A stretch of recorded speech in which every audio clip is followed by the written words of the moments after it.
angkat dan kemudian digantikan dengan isterinya, iaitu anak Sultan Iskandar Muda, Ratu Safiatuddin Shah atau Ratu Tajul Alam Safiatuddin Shah.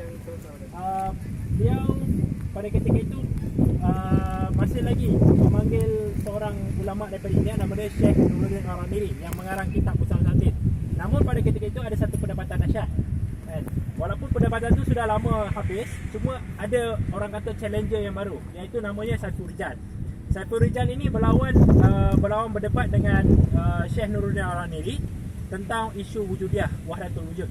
Jadi dan Syekh Saiful Rijal ini dia daripada Minangkabau, dia memegang aliran wahdatul wujud, berdebat dengan Syekh Nuruddin Al-Amiri yang memegang wahdatul syuhud. Memegang wahdatul wujud dan wahdatul syuhud ini insya-Allah boleh mungkin Ustaz Baru boleh kongsilah kan. Dan perdebatan ini menyebabkan Syekh Nuruddin Al-Amiri kalah dalam perdebatan dan balik terus ke India. Dan tidak balik terus ke sini. Dia terus balik ke India dan masa itu berlakulah kekosongan Qadi Malikul Adil. Aceh kalau mufti digelarkan Qadi Malikul Adil.